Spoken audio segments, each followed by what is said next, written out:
Selamat berjumpa kembali Bapak Ibu Saudari-saudara, para sahabat pendengar setia Renungan Mutiara Pagi dimanapun Anda berada. Selamat memasuki bulan Februari. Hari ini kita ikut bergembira dan bersyukur bersama saudara-saudari yang merayakan Tahun Baru Imlek. Selamat Tahun Baru Imlek untuk saudari-saudara yang merayakannya. Semoga senantiasa sehat, hidup dalam damai dan sejahtera, dijauhkan dari segala macam situasi-situasi yang tidak diharapkan oleh kita, oleh iman akan Tuhan yang penuh kasih. Saya Romagus CSR mengajak saudari-saudara hari ini merenungkan Injil Markus bab 5 ayat 21 sampai 43. Kita mendengarkan firman Tuhan dalam nama Bapa dan Putra dan Roh Kudus. Amin. Sekali peristiwa, setelah Yesus menyeberang dengan perahu, datanglah orang banyak berbondong-bondong lalu mengerumuni dia. Ketika itu Yesus masih berada di tepi danau, maka datanglah seorang kepala rumah ibadah yang bernama Yairus. Ketika melihat Yesus, tersungkurlah Yairus di depan kakinya. Dengan sangat ia memohon kepadanya, "Anakku perempuan sedang sakit, hampir mati. Datanglah kiranya dan letakkan tanganmu atasnya, supaya ia selamat dan tetap hidup." Lalu pergilah Yesus dengan orang itu. Orang banyak berbondong-bondong mengikuti dia dan berdesak-desakan di dekatnya. Adalah di situ seorang perempuan yang sudah 12 tahun lamanya menderita pendarahan. Ia telah berulang-ulang diobati oleh berbagai tabib sampai habislah semua yang ada padanya. Namun sama sekali tidak ada faedahnya. Bahkan sebaliknya keadaannya semakin memburuk. Dia sudah mendengar berita-berita tentang Yesus. Maka di tengah-tengah orang banyak itu, ia mendekati Yesus dari belakang dan menjamah jubahnya. Sebab katanya, "Asal ku jamah saja jubahnya, aku akan sembuh." Sungguh ketika itu juga berhentilah pendarahannya dan ia merasa badannya sudah sembuh dari penyakitnya. Pada ketika itu juga Yesus mengetahui bahwa ada tenaga yang keluar dari dirinya. Maka ia berpaling di tengah orang banyak itu dan bertanya, "Siapa yang menjamah jubahku?" Murid-murid menjawab, "Engkau melihat sendiri bagaimana orang-orang ini berdesak-desakan dekatmu. Bagaimana mungkin engkau bertanya, siapa yang menjamah aku?" Lalu Yesus memandang sekelilingnya untuk melihat siapa yang telah melakukan hal itu. Maka perempuan tadi menjadi takut dan gemetar sejak ia mengetahui apa yang telah terjadi atas dirinya. Maka ia tampil dan tersungkur di depan Yesus. Dengan tulus ia memberitahukan segala sesuatu kepada Yesus. Maka kata Yesus kepada perempuan itu, "Hai anakku, imanmu telah menyelamatkan engkau. Pergilah dengan selamat dan sembuhlah dari penyakitmu."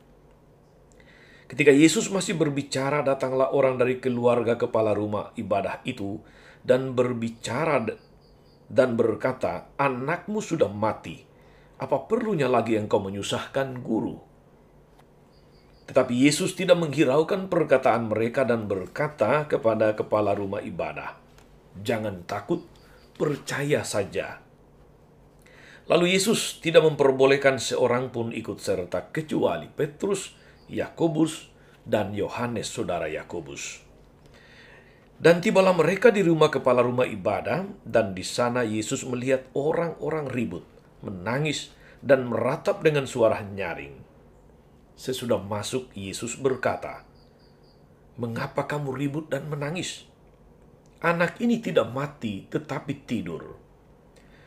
Tetapi mereka menertawakan dia. Maka Yesus menyuruh semua orang itu keluar.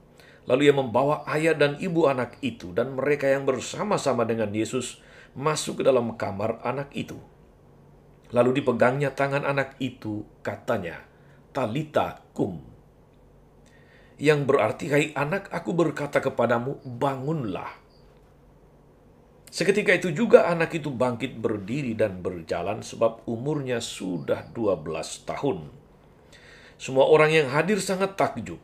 Dengan sangat Yesus berpesan kepada mereka supaya jangan seorang pun mengetahui hal itu. Lalu ia menyuruh mereka memberi anak itu makan. Demikianlah sabda Tuhan. Bapak, Ibu, saudari-saudara, umat beriman terkasih dalam Tuhan, pendengar setia Mutiara Pagi dimanapun berada. Sekali lagi selamat Imlek untuk saudari-saudara yang merayakannya hari ini. Perikop Injil yang cukup panjang mengisahkan kepada kita, saudara-saudari, Yesus yang melakukan dua mujizat sekaligus dalam suatu peristiwa, yaitu anak Yairus yang sudah mati dibangkitkan, dan seorang perempuan yang sudah 12 tahun sakit pendarahan menjadi sembuh hanya dengan menyentuh jubah Yesus. Inilah dua mujizat yang saya maksudkan, yaitu menyembuhkan yang sakit pendarahan 12 tahun dan membangkitkan anak yang umurnya 12 tahun tetapi sudah mati sebelum Yesus tiba di rumah.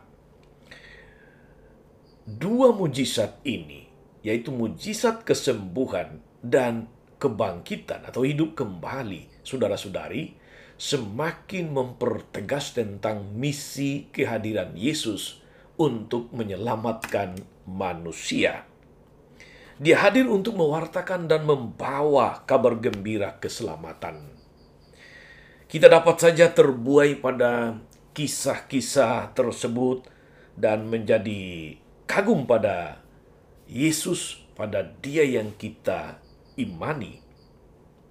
Tapi lebih dari itu, saudara-saudari, kita juga diantar untuk memiliki harapan bahwa Yesus dengan kuasanya yang luar biasa melakukan yang sama, bahkan lebih daripada apa yang kita pernah harapkan, atau lebih lagi bagi diri kita dari apa yang pernah dibuatnya di dalam perikop Injil atau di dalam keseluruhan kitab suci.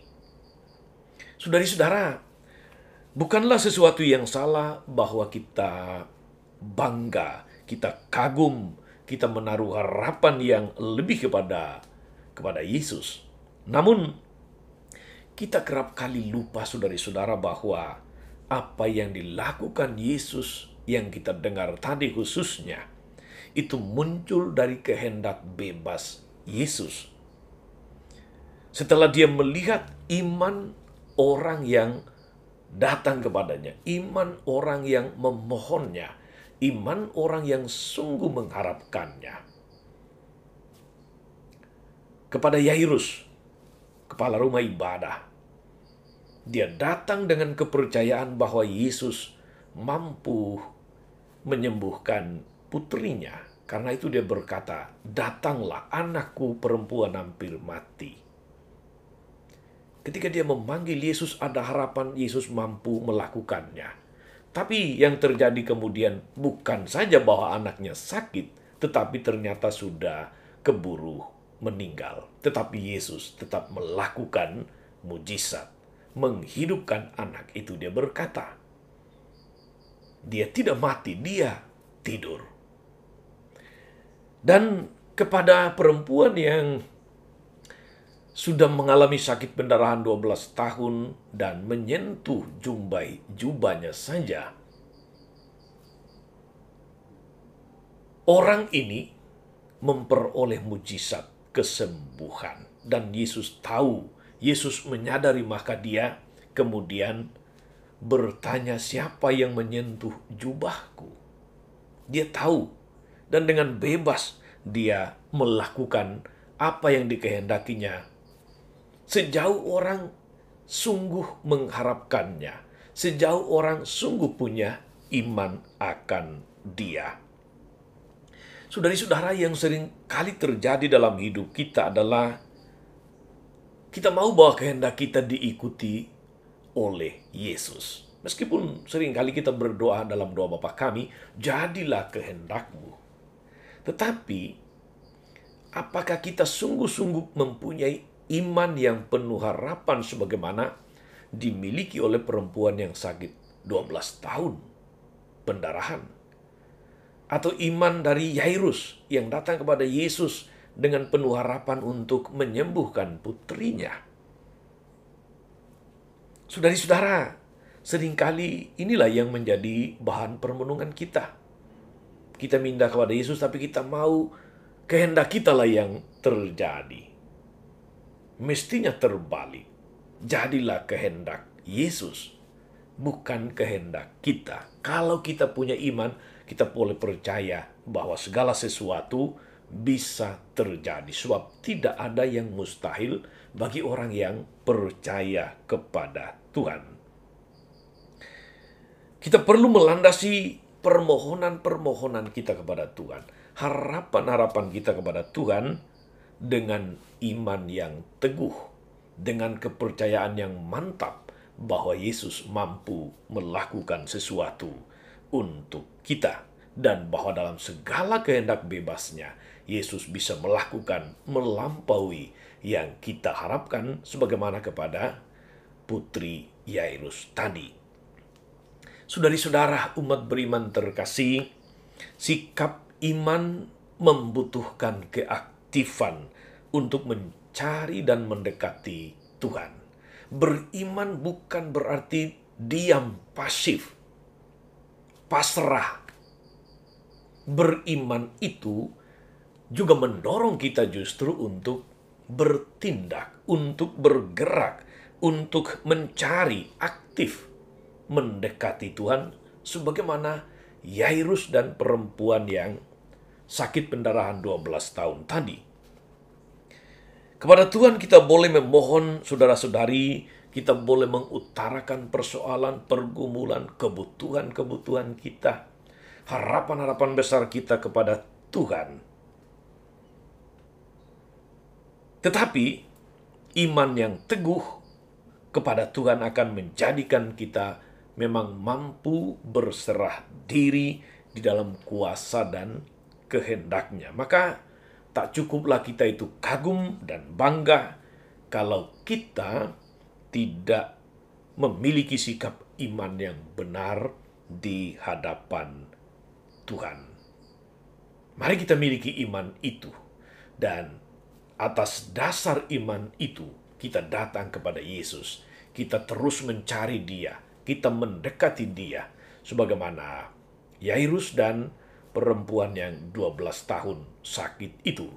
Sebab justru karena mereka percaya kepada Dia, maka mereka mencari Dia. Karena mereka beriman kepadanya, maka mereka terus tidak tinggal diam, tapi aktif datang mendekati Tuhan. Semoga saudari-saudara, dalam seluruh aktivitas, dalam seluruh pekerjaan, karya pelayanan kita sepanjang hari ini, tapi juga dalam segala situasi pergumulan, sakit, penyakit, kita tidak mengasihani diri sendiri, pasrah, diam, tetapi kita terus aktif mencari Tuhan dan memohon pertolongan Tuhan. Tidak ada yang mustahil bagi orang yang percaya dan terus mencari Tuhan. Tuhan Yesus memberkati. Maria Bunda selalu menolong, setia mendoakan kita semua. Amin. Ya Tuhan yang penuh kasih, kami bersyukur karena Engkau sungguh percaya, Engkau sungguh peduli, Engkau sungguh menaruh hati dan belas kasih kepada kami yang memohon pertolongan-Mu.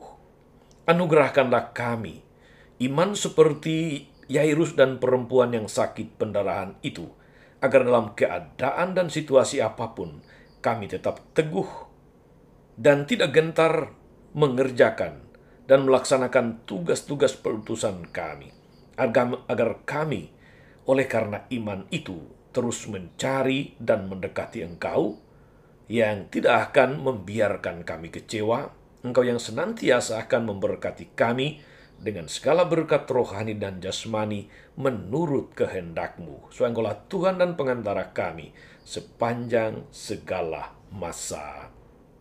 Amin. Saudari-saudara sekalian, berkat Allah turun atas saudari-saudara, atas mereka yang kita doakan atau kita janjikan doa mereka yang sakit dan menderita.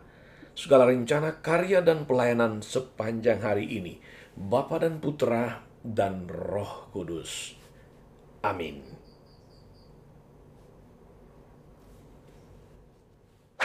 Jangan lupa like, subscribe, nyalakan lonceng notifikasinya. Salam 52, Tuhan memberkati.